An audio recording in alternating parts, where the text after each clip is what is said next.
નમો લોહે સૌહરિહંતાનમ નમો લોહે સૌહરિદાનમ નમો લોહે સૌહાયર્યાન નમો લોહે સૌજાયાનમ નમો લોહે સૌત્રિકાવતી સાવનમ ઓમકારમિંદુ સંયુક્ત નિત્યમ ધ્યાયંતિ યોગિન કામદમોક્ષમોક્ષે ઓંકારાય નમો નમઃ મંગલમ ભગવાન મંગલમ કુટુંબોની મંગલમ કુંડાર્યો જૈન્દ્રમોષ મંગલમ નમઃ સમય સારાય સ્વાનુભૂત્યા ચકાસ્તે ચિત્તવાય ભવાય સર્વવા વિભાવ નિર્ધનિદાતા.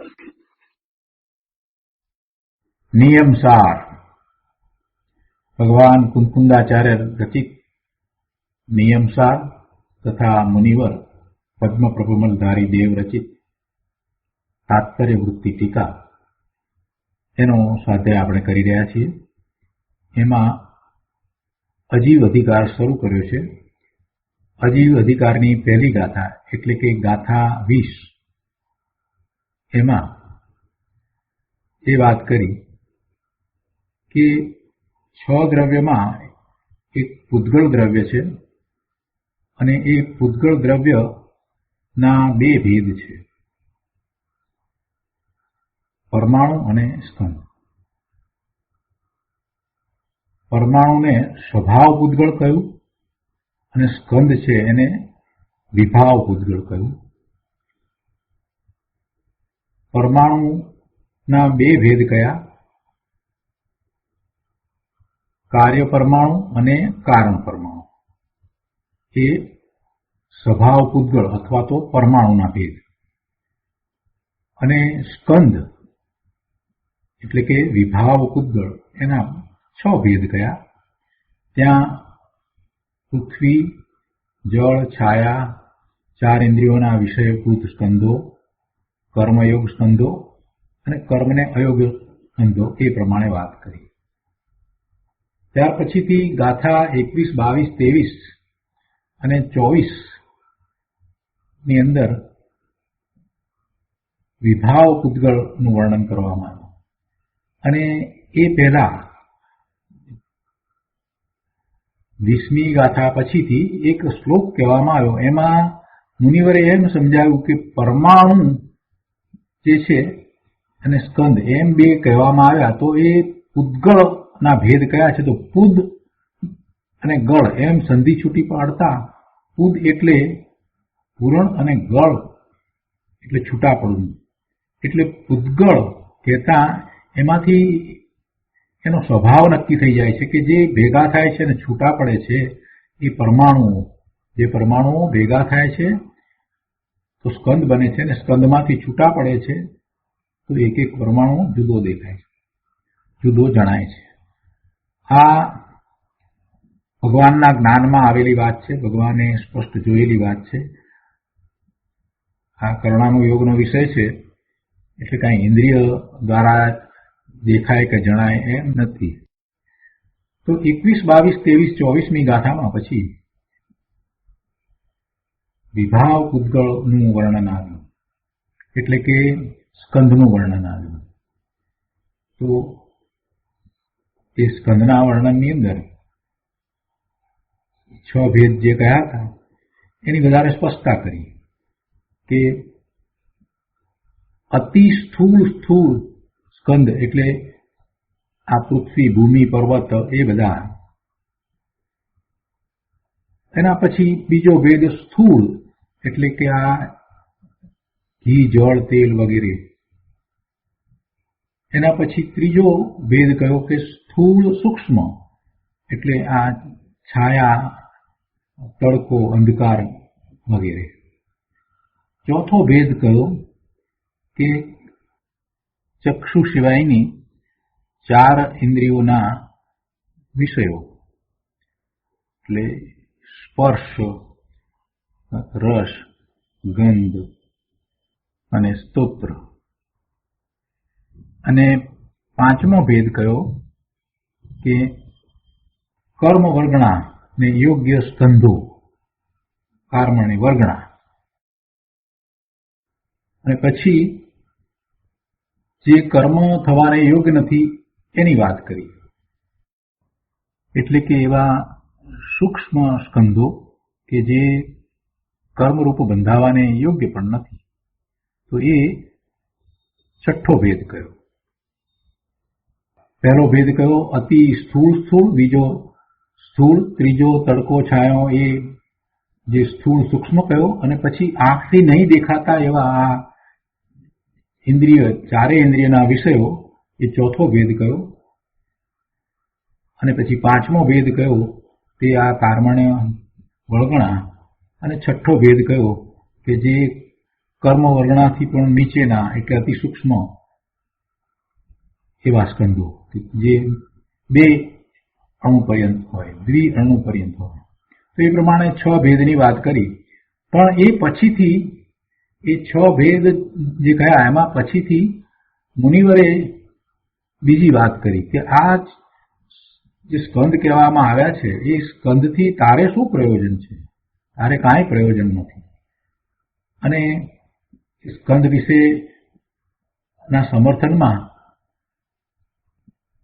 બીજા 2 સમર્થન આપતા એમણે પંચાસ્તિકાયની ગાથા પણ કહી અને માર્ગ પ્રકાશકની ગાથા પણ કહી. પણ મૂળ વાત તો એમણે અમૃતચંદ્રાચાર્ય ભગવાનની જે ગાથા 44મી એટલે કે સમયસારની આત્મખ્યાતિ નામની ટીકા, એનો 44મો શ્લોક કહ્યો. અને એ મૂળ વાત તો એમણે કરી કે જેમાં એમ કહેવામાં આવ્યું કે આ અનાદિકાળના મોટા અવિવેકના નાટકમાં એ પૂતગળ જ નાચે છે. એ બધો પૂતગળનો જ ખેલ છે. અને એવા પૂતગળના વિકારથી જે ભગવાન આત્મા જુદો છે એને તું જાણ અને એનો અનુભવ કર, એ વાત કરી. અને એનો વિસ્તાર કરતા ગુરુદેવે અધ્યાત્મ કહ્યું, પ્રયોજનભૂત વાત કરી. અને એ પ્રયોજનભૂત વાત આપણે કરી રહ્યા છીએ.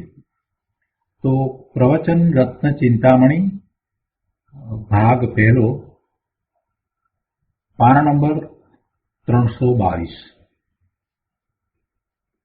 આ સમયસારના કળશમાં એકદમ શુદ્ધ દ્રવ્ય સ્વભાવ કેવો છે ને, તો કહે છે કે અસ્મિન નાદિની મહત્ય વિવેક નાટ્યની વર્ણાદિમાન નટતી પૂતગળ એવ નાય.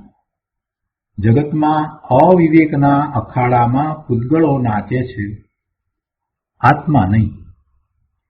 કેમ કે ભગવાન આત્મા શુદ્ધ ચિદ્રૂપ પ્રભુ તો નિત્ય અભેદ એક રૂપ છે. તેથી તે અનેકમાં કેમ આવે? શું કહે છે? જગતના અવિવેકના અખાડામાં, આ અવિવેક છે, પોતાને શું હિતરૂપ છે અને પોતાને શું હિતરૂપ નથી એનો વિવેક જીવને હોવો જોઈએ. પોતાનું હિત, પોતાનું એટલે પોતે આત્મા છે, પોતે શાશ્વત છે, પોતે અનાદિ અનંત છે, અવિનાશી છે, એવા ભગવાન આત્માને શું હિત છે અને શું અહિત છે એ જે બરાબર જાણે છે એ વિવેકી છે. અને એમ એ પ્રવર્તે છે. જેને પોતાને શું ઇષ્ટ છે અને પોતાને શું ઇષ્ટ નથી એ જાણતો નથી, તો એ અવિવેકી છે. તો આ જે સ્કંદ છે એની વિવિધ રચનાઓનું લક્ષ કરીને એમાં જે જોડાય છે, સ્કંદની જે રચનાઓ છે અને એની સમયે સમયે બદલાતી અવસ્થાઓ છે, તો એનું લક્ષ કરી અને જે રહ્યો છે એ પોતાનું હિત સમજ્યો નથી, પોતાના સ્વરૂપને જાણતો નથી, એટલે એ અવિવેકી છે. જીવ અનાદિનો છે અને અનાદિથી જ્યાં સુધી સમ્યક દર્શન પ્રગટ નથી કરતો ત્યાં સુધી એ અવિવેકી જ છે.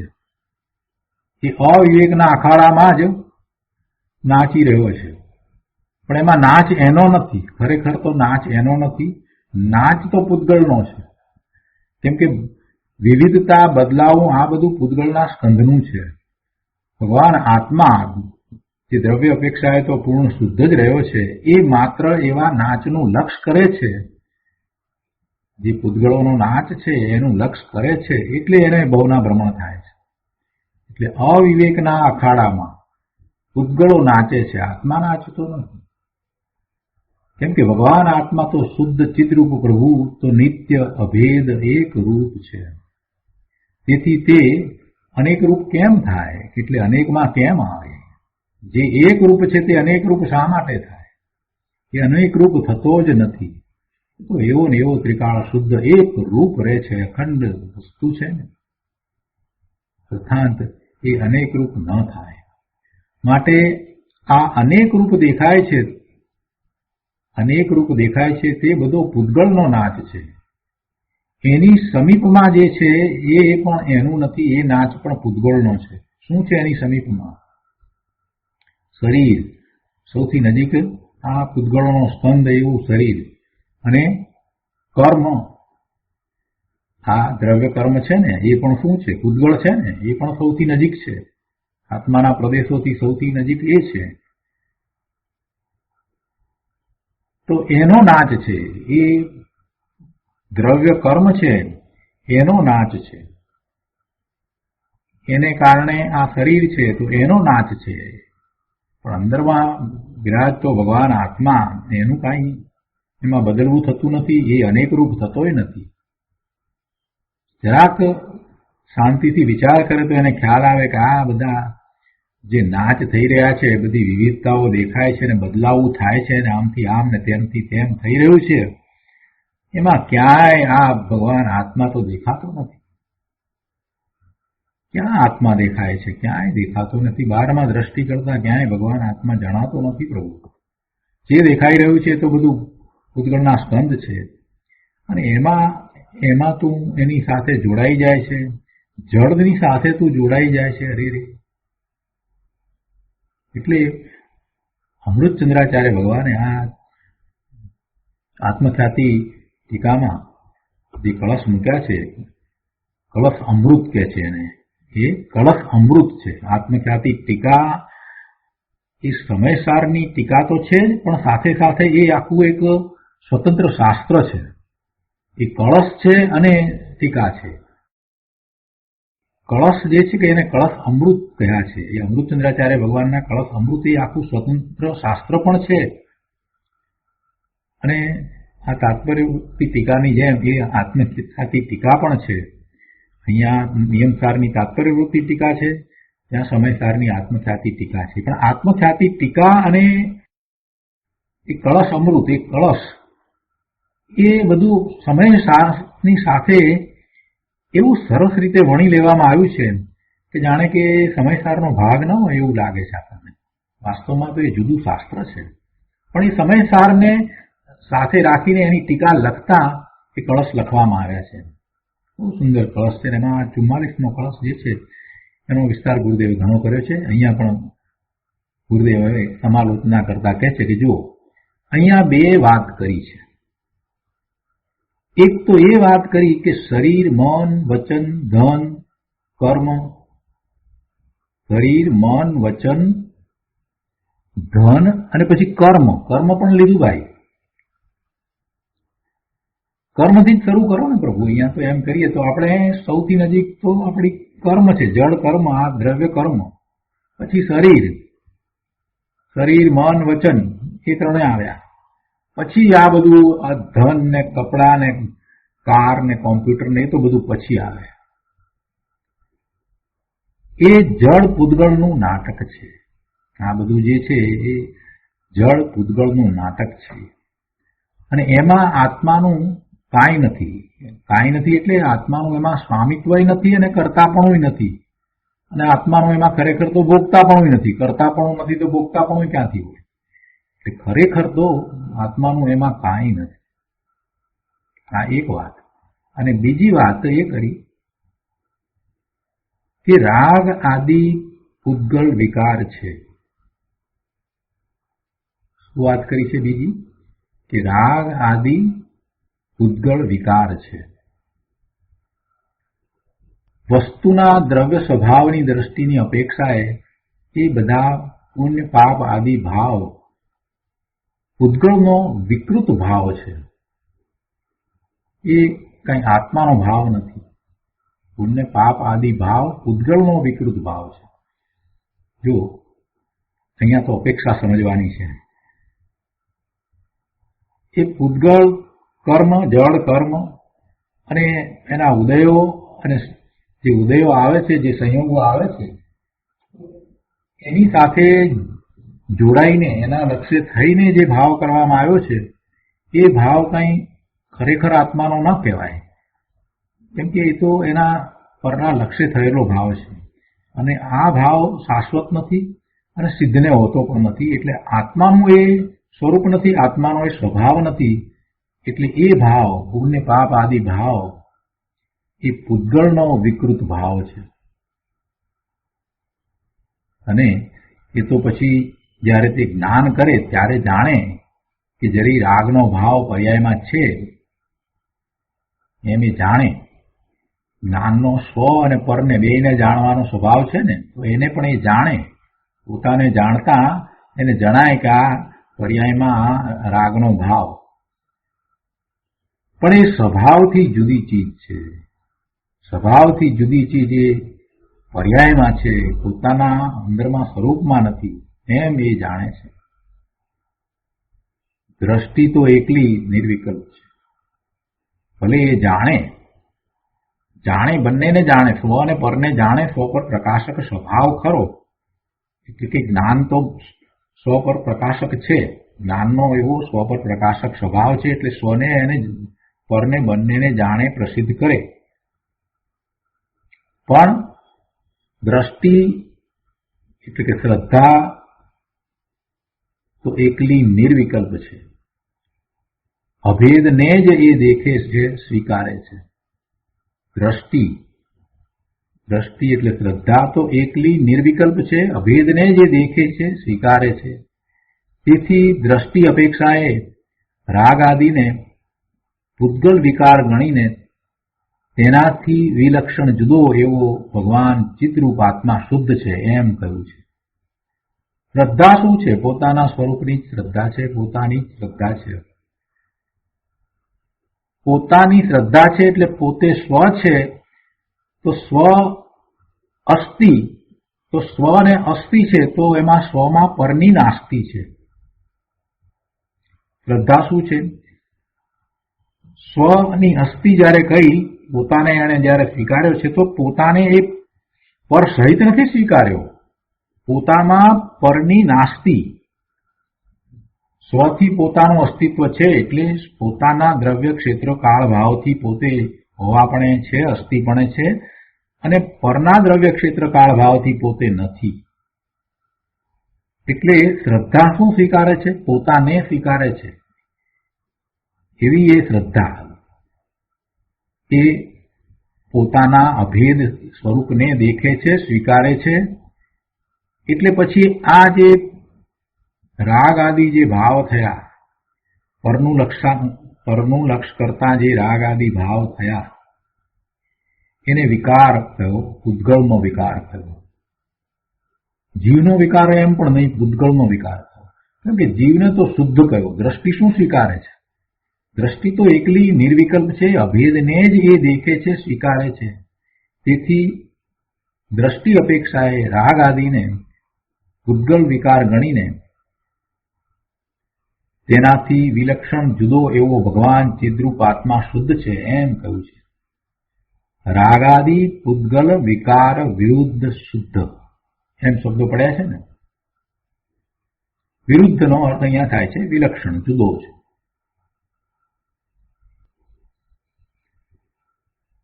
એના પછી આગળ નીચેથી બીજા પેરેગ્રાફમાં કહે છે કે રાગ આદિ વિલક્ષણ ભિન્ન એવો આત્મા અંદર એકલો આનંદનો, જ્ઞાનનો, શાંતિનો, સુખનો સાગર છે. માટે તેમાં નિમગ્ન થઈ તેનો અનુભવ કરવો. પોતે જ્ઞાન સાગર છે, પોતે જ્ઞાન સ્વરૂપ છે. જ્ઞાનમાં જ બધું આવે છે, જ્ઞાનમાં જ બધું અનુભવમાં આવે છે. એ સ્વાનુભવમાં અતિન્દ્રિય આનંદનો આસ્વાદ આવે, નિરાકુળ સુખનું વેદન અનુભવાય, તેને અહીં સમ્યક દર્શન ને સમ્યક જ્ઞાન કહે છે. અને પછી એવા ભાવે એ ટકીને રહે છે તો એને સમ્યક ચારિત્ર કહે છે. જેટલો સમય સ્વરૂપને વિશે એ જ્ઞાન, આનંદ, સુખ, શાંતિનો અનુભવ કરતો રહે છે એટલું જ ચારિત્ર છે, એ નિશ્ચય ચારિત્ર છે. અહીંયા આ વાત થઈ એટલે કોઈએ પ્રશ્ન કર્યો કે વિકારને પરનો પૂતગળનો કેમ કરવો? જીવની પર્યાયમાં થાય છે એને પૂતગળનો કેમ કરવો? ગુરુદેવ સ્પષ્ટતા તો કરી દીધી, શાસ્ત્રની વાત બરાબર સ્પષ્ટ કરી દીધી છે અહીંયા કે દ્રષ્ટિ તો એકલી નિર્વિકલ્પ છે, એ અભેદને અખંડ એક વસ્તુને સ્વીકારે છે. એટલે દ્રષ્ટિ અપેક્ષાએ આ રાગાદી એ જીવના નથી અને પરના લક્ષ્ય થાય છે. એટલે એ પૂતગળ પર શું છે? બધું પૂતગળના સ્કંદ એવું એ પર જ્યાં એ લક્ષ કરે છે તો એના લક્ષ્ય થતું એ પૂતગળનો વિકાર છે. ભલે એ એના ભાવ છે, વિકારી પરિણામ જે થયા છે એની પર્યાયમાં થયા છે અને એને કારણે એને ભાવબંધ અને પછી દ્રવ્યબંધ થાય છે, એ બધું વાત બરાબર કહી. પણ એ કાંઈ એનું પોતાનું સ્વરૂપ નથી, પોતાનો સ્વભાવ નથી, પોતાના ગુણ નથી, એટલે એ પોતાની વસ્તુ નથી. એટલે પછી એને પૂતગળમાં નાખી દીધી છે. ગુરુદેવ અહીંયા સમાધાન આપ્યું છે કે એ વિકારની પર્યાય, વિકાર થયો એ તો પર્યાયમાં થયો છે ને, એ કઈ દ્રવ્યમાં તો થયો નથી. દ્રવ્ય તો શાશ્વત શુદ્ધ રહ્યું છે. તો એ વિકારની પર્યાય પરના પૂતગળ કર્મના લક્ષ્ય થાય છે. પૂર્વે જે કર્મ બાંધ્યા છે, જડ કર્મ છે, એના ઉદય છે તો સંયોગો પ્રાપ્ત થાય છે, જે કંઈ પ્રાપ્ત થાય છે તો એના લક્ષ્ય વિકાર થાય છે. તેથી તેને અહીં પરનો પૂતગળનો કહીને કાઢી નાખ્યો છે અને તેનાથી વિરુદ્ધ આત્મા ભગવાન શુદ્ધ ચિત્તરૂપ છે એમ કહ્યું છે. ગુરુદેવ વધારે વિસ્તાર કરીને સમજાવતા કહે છે 323માં પાના પર, ભાઈ રાગ બંધનું કારણ છે. રાગ બંધનું કારણ છે. જ્યારે આત્મ સ્વભાવ અબંધ સ્વરૂપ છે, બંને ભિન્ન વસ્તુ છે. રાગ વિપરીત છે, જ્યારે તેનો ચૈતન્ય સ્વભાવ અવિપરીત ભાવ છે. વિપરીત એટલે કોનાથી વિપરીત છે? રાગ આત્માના સ્વભાવથી, ચૈતન્ય સ્વભાવથી એ વિપરીત છે. જ્યારે તેનો ચૈતન્ય સ્વભાવ છે તે અવિપરીત ભાવ છે. સમયસારની 72મી ગાથામાં પણ આવ્યું ને કે અસુચિતમ ય વિવરીય ભાવમ ય દુઃખસ્ય કારણમ. વિવરીય ભાવમ એમ શબ્દ છે, અર્થાત રાગ આદિ આત્માથી વિપરીત ભાવ છે. વિવરીય ભાવમ અસુચિતમ ય વિવરીય ભાવમ ય દુઃખસ્ય કારણમ. અસુચિ છે એ આત્માના જ્ઞાન સ્વભાવથી, ચેતન સ્વભાવથી એ વિપરીત ભાવ છે અને એ દુઃખનું કારણ છે. 72મી ગાથામાં એ વાત આવી ને. ત્યારે અહીંયા આ કળશમાં એમ આવ્યું કે રાગથી વિપરીત આત્મા છે, રાગથી જુદો આત્મા છે. ત્યાં 72 ગાથામાં એમ આવ્યું કે રાગ આદિ આશ્રવ દુઃખનું કારણ છે અને આત્માના સ્વભાવથી એ વિપરીત ભાવ છે અને એ અસુચિ છે એમ આવ્યું. જ્યારે અહીંયા આત્માનો શુદ્ધ સ્વભાવ રાગ આદિથી વિલક્ષણ જુદો છે, અર્થાત દુઃખથી વિપરીત એવો આત્માનો સ્વભાવ છે. બંનેનો અર્થ તો એક જ થાય, પણ ગુરુદેવે સરસ અહીંયા તુલના કરીને સમજાવ્યું છે. દ્રવ્ય સંગ્રહની 56મી ગાથામાં આવે છે કે મા ચિદ્ધ, મા જંપ, મા ચિંતન. શું છે એનો અર્થ? મા ચિદ્ધ એટલે કાયાના વેપારથી જુદો થા. કેમ કે કાયા ને કાયાનો વેપાર તારો નથી.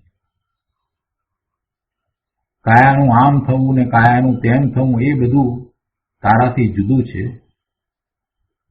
બીજું શું આવ્યું? મા જંપ એટલે બોલીશમાં, બોલીશ નહીં. કાંઈ પણ બોલીશ નહીં. વચનના વેપારથી જુદો થા. વચનના વેપારથી જુદો થા એટલે બોલીશ નહીં. અને અંદર ચિદ્રૂપમાં સ્થિર થા. કેમ કે વચન વાણી એ તારું સ્વરૂપ નથી. વચન અને વાણી શું છે? એ તો સ્કંદ છે.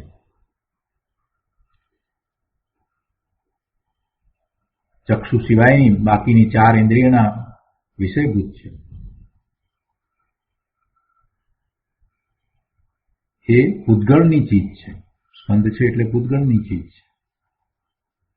અને પછી ત્રીજું કહ્યું કે માં ચિંતઃ, એ મનની વાત કરી.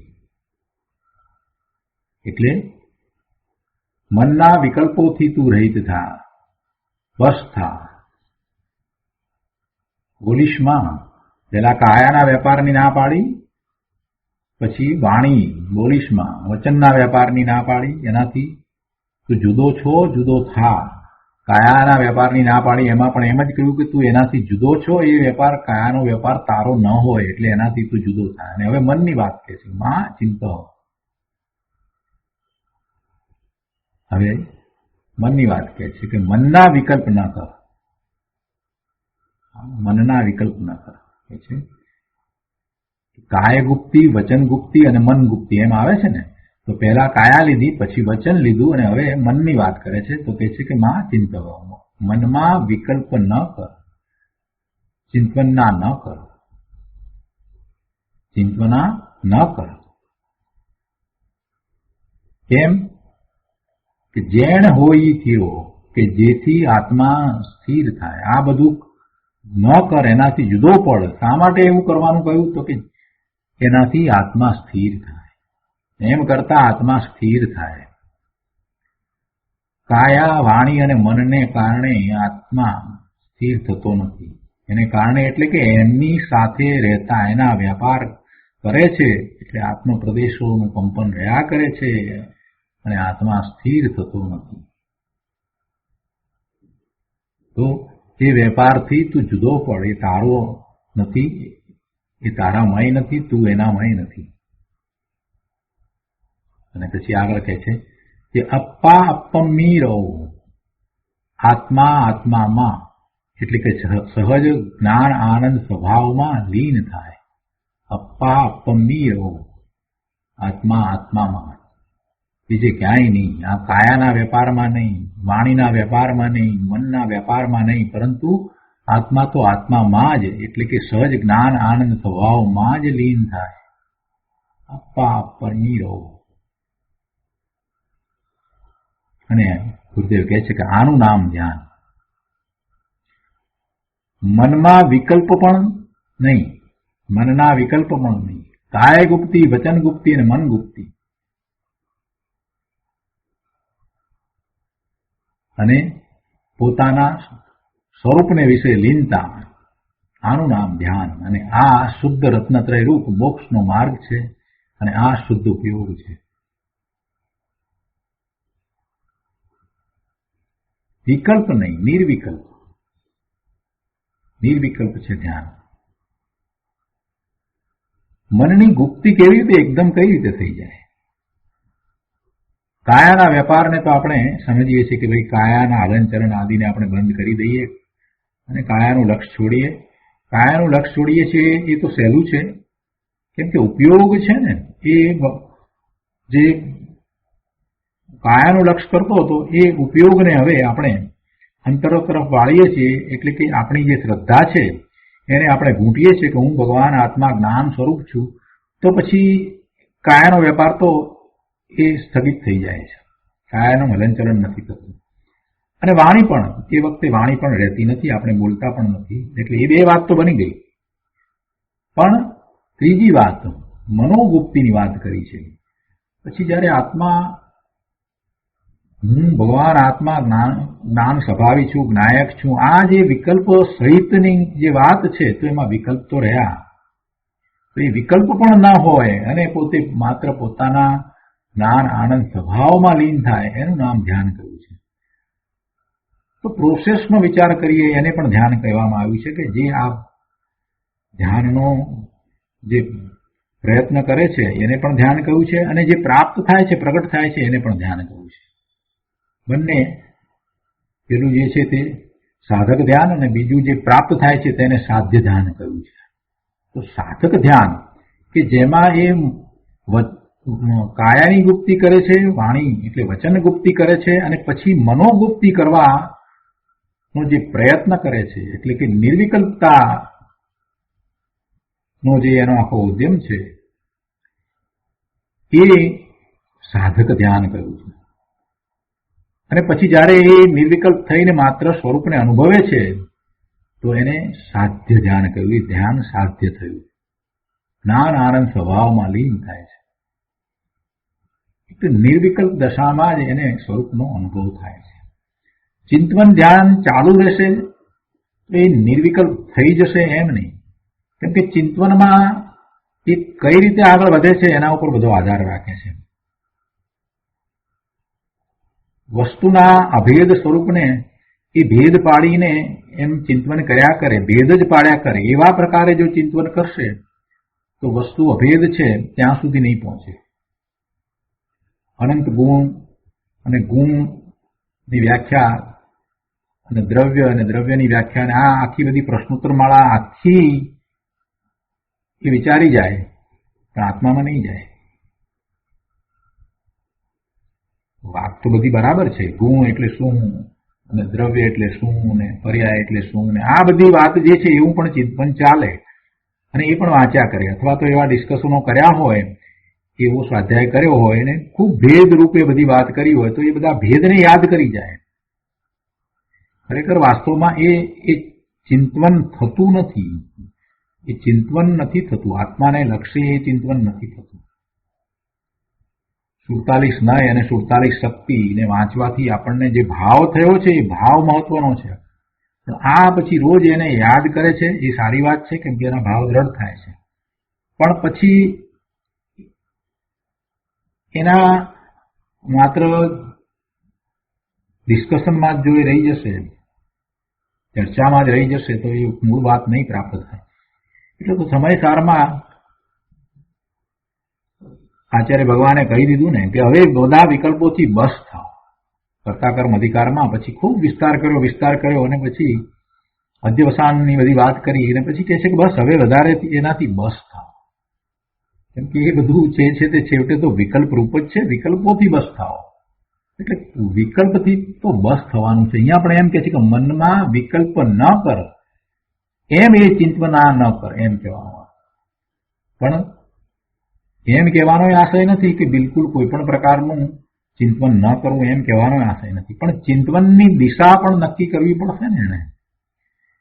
અનેક પ્રકારના વિકલ્પો જે છે એ વિકલ્પોમાં રહેવું એ ખરેખર ચિંતવન નથી, પણ સ્વરૂપ તરફ દોરાઈ જવું, સ્વરૂપ તરફ પહોંચવું. અને વિકલ્પો મંદ પડતા જાય, એનું જોર ઘટતું જાય અને એમ સ્વરૂપ ગણી જવાય. આપણે બેન્સીબેનના વચનામૃતમાંથી પેલી વાત તો લઈએ છીએ કે ભાઈ ગુફાના દ્વાર સુધી વાહનમાં જવાય અને પછી વાહન છોડીને ગુફામાં જવાય. પણ એ વાહન કઈ દિશામાં જાય છે એ નક્કી કરવું પડશે ને ભાઈ. એ ગુફા તરફ જઈ રહ્યું છે કે બીજે ક્યાંક જઈ રહ્યું છે. એટલે ચિંતવન શીખવાનું છે. ચિંતવન જેને શીખવું છે એને બાહ્ય નકામા વિકલ્પો છે એને દૂર કરતા પણ શીખવું પડશે. એટલે જે સાધક છે એને તો ઘણો પુરુષાર્થ કરવાનો છે. એટલે એવો નિર્વિકલ્પતાનો અભ્યાસ પણ ખૂબ જરૂરી છે. નિર્વિકલ્પતા કહેતા જે નકામી વસ્તુ જે છે જેમાં વારંવાર આ મન ચાલ્યું જાય છે એવા મનને શાંત પાડવાનું છે. એવા મનને શાંત પાડવા માટે થઈ અને એક આખી દિશા બતાવવામાં આવે છે. આ અભ્યાસ છે.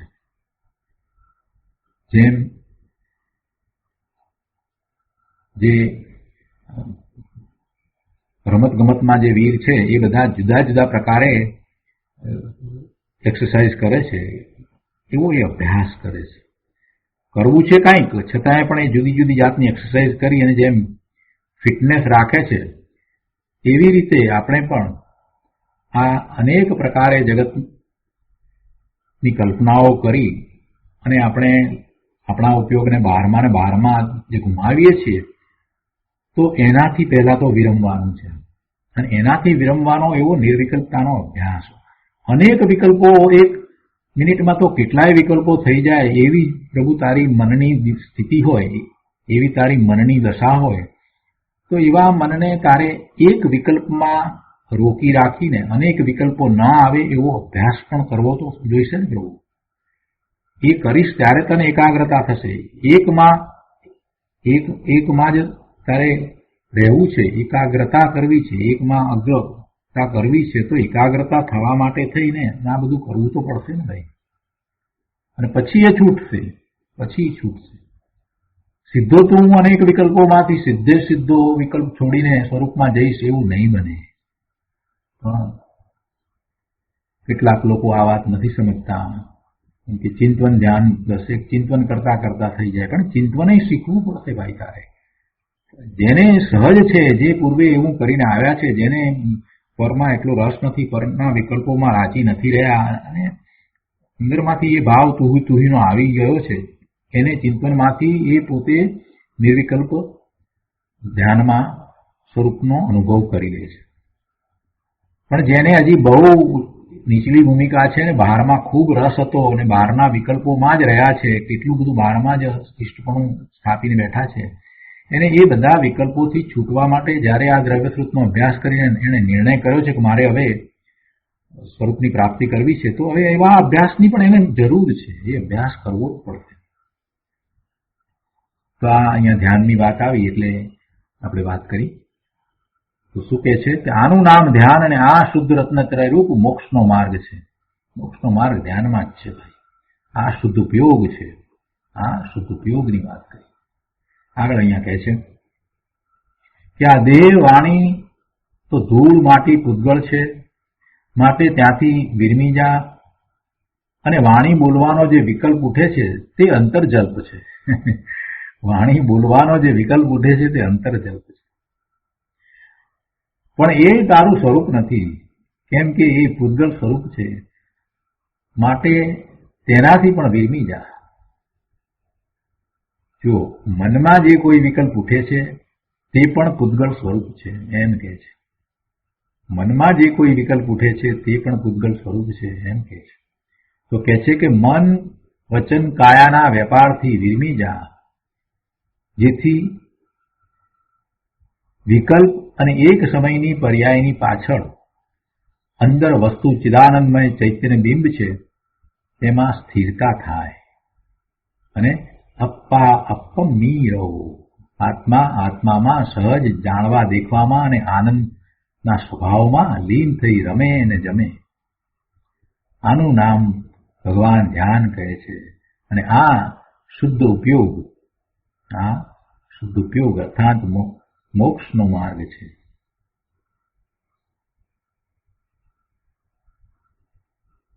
અહીં કહે છે કે આ જીવ તો રાગાદિક પૂતગલ વિકારોથી વિલક્ષણ એમ કહ્યું ને.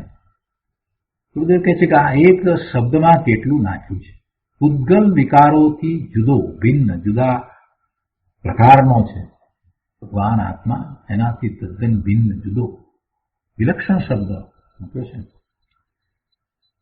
આ એક શબ્દમાં કેટલું નાખ્યું છે. એ 6 સ્કંધોનું લક્ષ છોડ, કેમ કે એ સ્કંધો તારા સ્વરૂપમાં નથી, તારા નથી. હવે એ સ્કંધોમાં બધી પરવસ્તુ આવી ગઈ ને. શરીર, મન, વાણી, ઇન્દ્રિય, કર્મ, નોકર્મ, ધર્મ, દાળ, ભાત, લાડુ ઇત્યાદિ એ બધું જ સ્કંધમાં તો આવી ગયું ને. તો કહે છે કે એ બધો જળ પૂતગળનો જથ્થો છે, માટે ત્યાંથી વિરમી જા, ત્યાંથી ખસી જા, ત્યાંથી જુદો પડી જા. કેમ કે એ તારું સ્વરૂપ નથી, એ તારામાં નથી, તું એમાં નથી, અને તારે લઈને પણ એ નથી. એ તો ઠીક, પણ એ સ્કંદના લક્ષે ને એના સંગે જે પુણ્ય પાપના ભાવ થાય છે એ પૂતગલ વિકારો છે. માટે ત્યાંથી દ્રષ્ટિ હટાવી લે, કેમ કે એનાથી જુદું તારું ચૈતન્ય સ્વરૂપ છે. એનાથી ભિન્ન, એનાથી વિરુદ્ધ તારું ચૈતન્ય સ્વરૂપ છે. આવી વાત છે. પુણ્ય પાપના પૂતગલ વિકારોથી વિરુદ્ધ તારું સ્વરૂપ છે એ વાત કરીને એમાં તો નાસ્તિથી વાત કરી. તો છે શું? અસ્થિથી શું છે પોતાનું સ્વરૂપ? કસાય રહિત દશા એમ કહીએ તો એ તો નાસ્તિકની વાત થઈ. પણ અંદર શું પ્રાપ્ત શું થાય છે? તમે પૂછશો કોઈને તો તીર્થંકર ભગવાન વિશે, કેવડી ભગવાન વિશે તો બધા એમ કહેશે કે ભગવાન કર્મ રહિત થયા હતા એટલે ભગવાન થયા. એમ પણ કર્મ ગયા પણ એમણે પ્રાપ્ત શું કર્યું એની કોઈ વાત નહીં કરે. કેમ કે શાસ્ત્રનો અભ્યાસ ન હોય એટલે શું ખબર પડે કે પ્રભુએ શું પ્રાપ્ત કર્યું છે? એ તો ક્યાંથી ખ્યાલ આવે? બોલવા ખાતર બોલતા હોય કે ભગવાનને બધા હવે કર્મનો નાશ થયો. પણ હવે ભગવાનને નાશ થયો કર્મનો એ તો નાસ્તિકની વાત થઈ. પણ ભગવાનને પ્રાપ્ત શું થયું એ તું જાણે છે? એ જ નથી જાણતો ને. એટલે તો વાતમાં આવતું નથી કે પોતે ભગવાન થાય. ભગવાને જે પ્રાપ્ત કર્યું છે એની વાત વિચાર કર. એ શું છે? પોતે પોતાના જ્ઞાન આનંદ શુદ્ધ સ્વભાવે થયા છે. પોતાના પૂર્ણ શુદ્ધ સ્વભાવને એમણે પર્યાયમાં પ્રગટ કર્યો છે. એટલે પોતે તો આનંદમાં, સુખમાં, શાંતિમાં બિરાજી ગયા છે. હવે કોઈ ઉપાધિ રહી નથી પ્રભુને. હવે ભવના ભ્રમણ પણ રહ્યા નથી. પ્રભુને કોઈની અપેક્ષા નથી. પોતાનામાંથી આવતા અવ્યાબાદ સુખ ને આનંદને અનુભવી રહ્યા છે. શું છે અસ્થિતિ? તો કહે છે કે શુદ્ધ ચૈતન્ય ધાતુમય મૂર્તિ છે. ભગવાન આત્મા કહે છે કે શુદ્ધ ચૈતન્ય ધાતુમય મૂર્તિ છે. શુદ્ધ સહજ જ્ઞાન અને આનંદની મૂર્તિ પ્રભુ આત્મા છે. ચૈતન્ય ચૈતન્ય ચૈતન્ય એવા શુદ્ધ ચૈતન્ય ધાતુમય મૂર્તિ પ્રભુ આત્મા છે. એકલા અતિન્દ્રિય અનાકુલ શાંત રસ, આનંદ રસ, સુખ રસ, ચૈતન્ય રસનું ઢીમ એવો ચૈતન્ય ધાતુમય પ્રભુ આત્મા તું છો એમ કે છે. એકલું ચૈતન્યપણું જેણે ધારી રાખ્યું છે તે ભગવાન તું છું. આ સ્થિતિ વાત કરી. બહુ સુંદર વાત આવી આજે. તો આ રીતે ગાથા 21, 22, 23, 24 પૂરી થઈ. અને એની સાથે મુનિવરે જે બીજા કળશ કયા બીજા શાસ્ત્રના એ પણ આવ્યા. એનું પણ અહીંયા વિવેચન પૂરું થયું. અને હવે મુનિવર શ્લોક 38 કળશ 38 કહે છે. તો આપણે કળશ 38 લઈએ છીએ.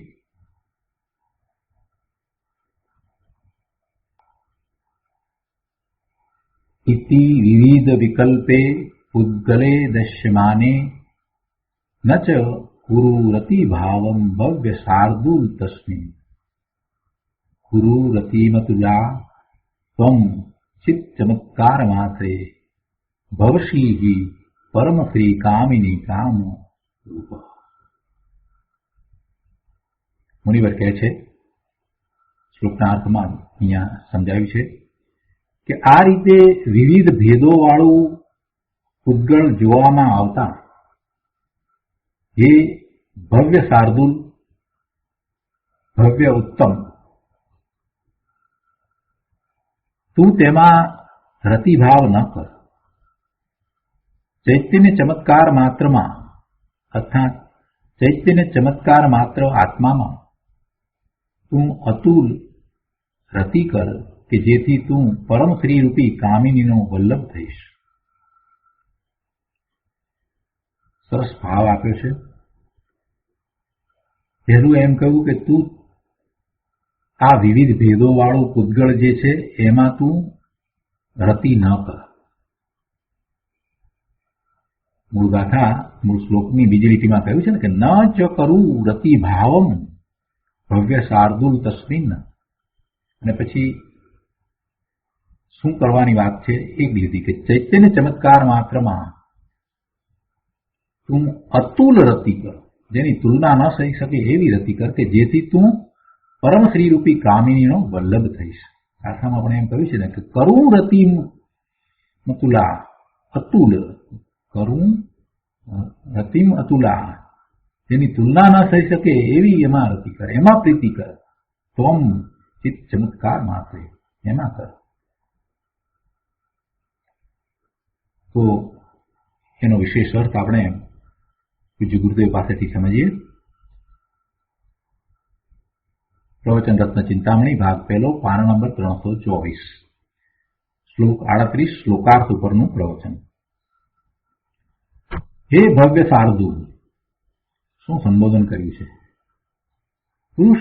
પુરુષાર્થને જાગૃત કરનારું સંબોધન છે. કેવું પુરુષાર્થને જાગૃત કરનારું સંબોધન કર્યું? શાર્દૂલ એટલે સિંહ.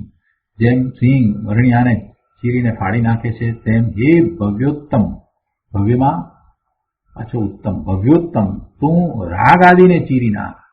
તું ભવ્ય છો ને પ્રભુ, તો રાગ આદિને હણી નાખ. કેમ કે એ તારાથી ભિન્ન છે, તારી ચીજમાં એ છે નહીં. આવું તો સંબોધન. હે ભવ્ય શાર્દૂલ.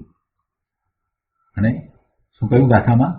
કે આ રીતે વિવિધ ભેદો વાળું પૂતગળ જોવામાં આવતા, એમ કરીને વાત કરી. શું કહે છે કે તું તો ભગવાન શુદ્ધ ચૈતન્ય ધાતુમય એવો ત્રિકાળ અભેદ એક રૂપ છો, અને આ વિવિધ ભેદો જે જોવામાં આવે છે એ તો પૂતગળના ભેદો છે.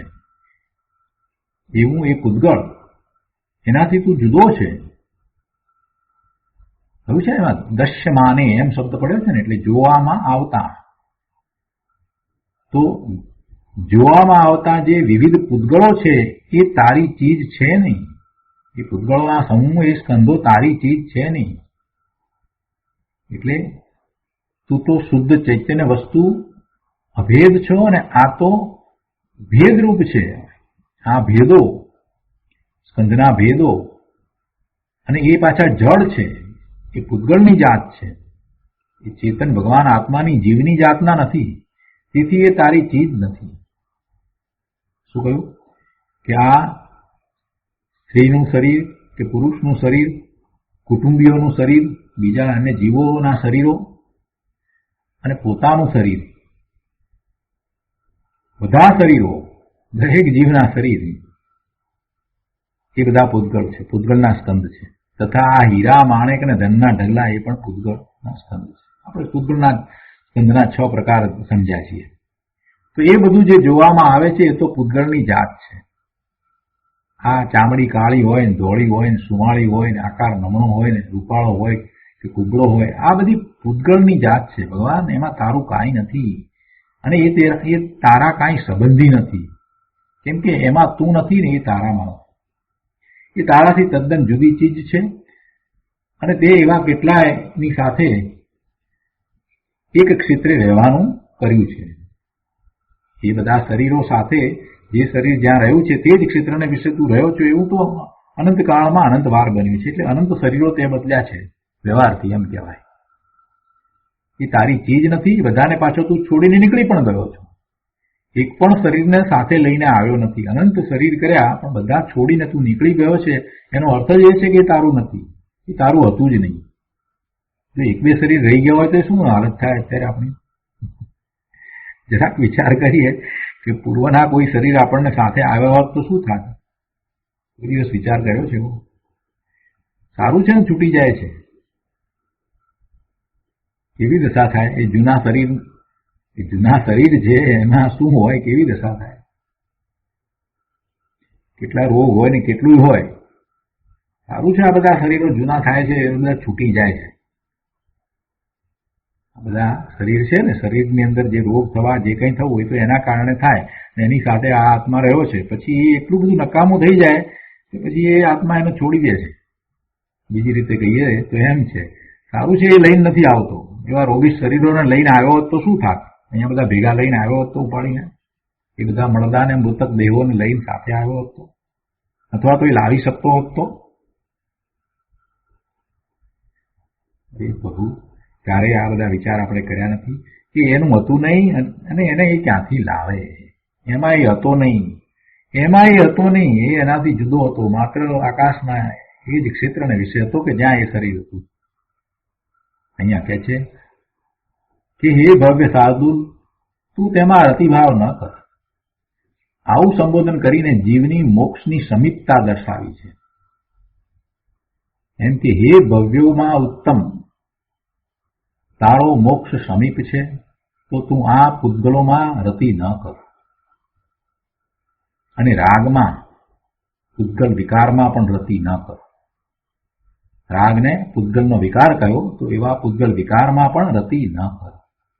જે તારાથી વિરુદ્ધ છે અને જેનાથી તું વિરુદ્ધ છો, પેલા જડ અને પોતે ચેતન, પેલા ભેદરૂપ, આ સ્કંદ છે તો ભેદરૂપ અને પોતે અભેદ, એટલે જે તારાથી વિરુદ્ધ છે, જેનાથી તું વિરુદ્ધ છો, એવા આ રાગાદી પૂતગલ વિકાર છે એમાં પણ પ્રીતિ ન કર. કેમ કે એથી ભાઈ તને દુઃખ થશે, તારી ત્યાં હિંસા થશે, એટલે કે તારો જે સ્વભાવ છે એવા ભાવનું ત્યાં મરણ થશે. રાગાદીમાં પ્રીતિ કરવાથી આત્મા ચૈત્યને ચમત્કારપણે રહી શકતો નથી, હણાઈ જાય છે. હણાઈ જાય છે એટલે એના સ્વભાવ ભાવનો ઘાત થઈ જાય છે. દ્રવ્ય તો એવું ને એવું ત્રિકાળ રહે છે, પણ એનો જે ભાવ છે, જે એક સમયની વર્તમાન વર્તી પર્યાયની અંદર જે પ્રગટ થવો જોઈએ એ થઈ શકતો નથી. ભાવ મરણ એટલે શું? પોતાનો ત્રિકાળ શુદ્ધ જ્ઞાન ભાવ છે, એ ભાવ એક સમયની વર્તમાન વર્તી જે આ પર્યાય પ્રગટ પર્યાય એમાં એ પ્રગટ થઈ શકતો નથી, એમ એ ભાવ મરણ છે. અંદરમાં તો દ્રવ્ય તો ત્રિકાળ શુદ્ધ પડ્યું જ છે, પોતે કારણ પરમાત્મા છે અને એવી કારણ શુદ્ધ પર્યાય પણ છે. આ તો બધું અંદરમાં તો પડ્યું જ છે, એનું એવું ભવન પણ થઈ રહ્યું છે, પણ વર્તમાન વર્તી એક સમયની જે પર્યાય એવી જે દશા એની અંદર પોતાનો જેવો સ્વભાવ છે એ એને પ્રગટ થઈ જાય છે અને એમ એને અનુભવતો એ જ્ઞાન આનંદમાં રહે છે. તો એમાં બાધ આવે છે. શેનાથી બાધ આવે છે? એ આ રાગાદીમાં વર્તે છે લોકો. એટલે અહીંયા એમ કે છે કે રાગાદીમાં પ્રીતિ કરવાથી આત્મા ચૈત્યને ચમત્કારપણે રહી શકતો નથી. એના જ્ઞાન સ્વભાવ જે છે એ વર્તમાન પર્યાયની અંદર પ્રગટ થઈ શકતા નથી, એ હણાઈ જાય છે. એટલે એમ એના સ્વભાવ ભાવનો ઘાત થાય છે. ભગવાન આત્મા ચૈત્યની ચમત્કાર માત્ર વસ્તુ છે, તે પોતાને જાણે, રાગને પણ જાણે, તેમજ વિવિધ પ્રકારના પૂતગલોને પણ પોતાના રહીને જાણે. વિવિધ પ્રકારના પૂતગલોના સ્કંદ છે તો એ સ્કંદને પોતે પોતાથી જુદા જાણે છે ને પોતે પોતાનામાં એ વખતે રહ્યો છે. પોતાના સ્વભાવના સામર્થ્યથી જ સ્વ અને પરને જાણે એવો એ ચૈતન્ય ચમત્કાર માત્ર પદાર્થ છે. એ એના ચૈતન્યનો ચમત્કાર છે કે તે સ્વ પરને સર્વને જાણે. કાંઈ પર ચીજ છે તો એનું જાણપણું થાય છે, એનું જાણવાનું થાય છે, એમ નથી. એ જાણે એ તો એનો સ્વભાવ છે. શું કહ્યું? એ બધા રાગાદી ભાવ અને જે આ શરીર આદિ સ્કંધો કયા તે બધા છે માટે ચૈતન્ય ભાવ એને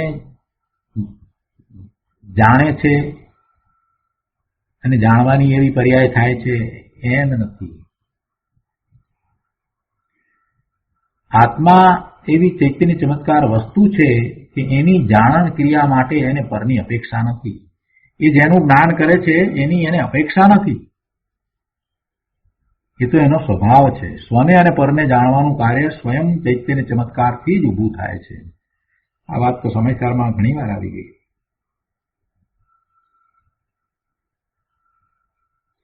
એ વિવિધ પ્રકારના પદાર્થોની હયાતીને કારણે નહીં, પણ પોતાની હયાતીમાં એવો ચૈતન્યનો ચમત્કાર છે કે જેથી આત્મા સ્વને અને પરને જાણવાના સ્વભાવને સ્વયં પ્રગટ કરે છે.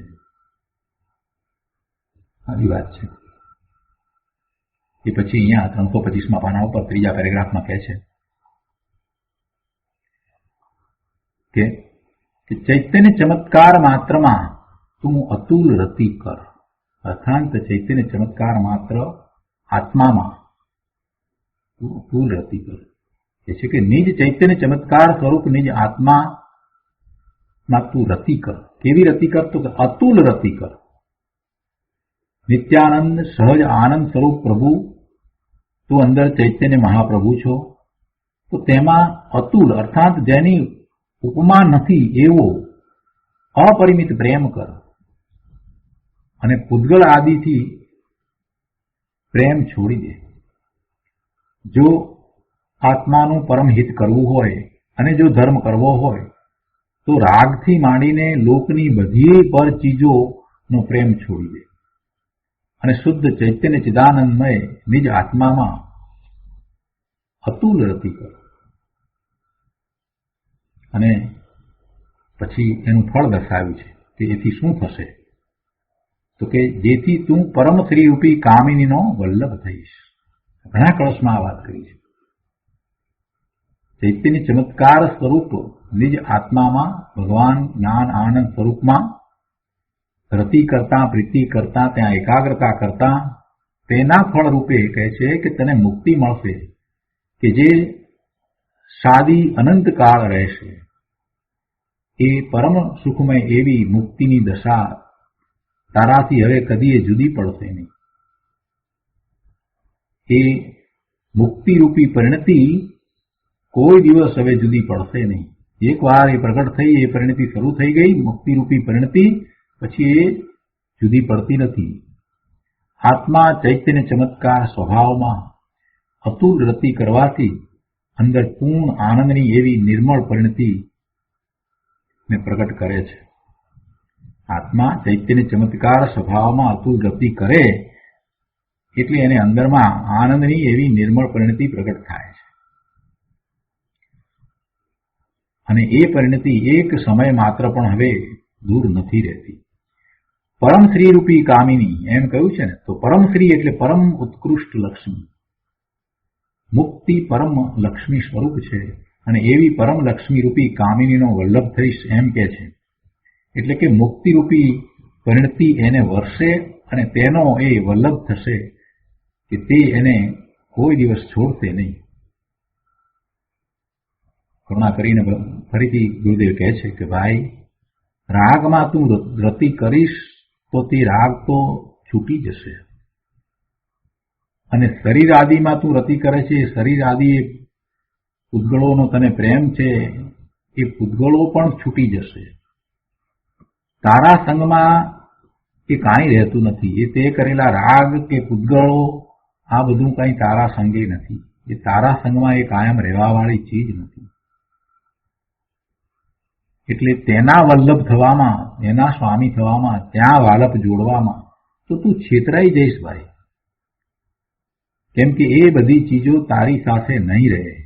માટે સ્વસ્વભાવમાં અતુલ રતિ કર, તેમાં જ અતિશયપણે લીન થા. તેથી તને પરમ આનંદની પ્રાપ્તિ થશે જે કદીએ છૂટશે નહીં.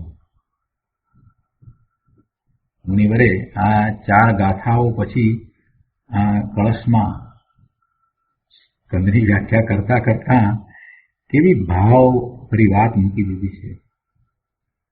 વ્યાખ્યા તો સ્કંદની કરી, પણ પછી એના પછીથી પોતાને જે ભાવ આવ્યા એ આ કળશમાં એમણે મૂક્યા છે. 4 ગાથામાં સ્કંદોની વ્યાખ્યામાં પણ આ વાત લાવી દીધી. બહુ સુંદર થયો. તો આજનો સ્વાધ્યાય આપણે અહીંયા સુધી રાખીએ છીએ.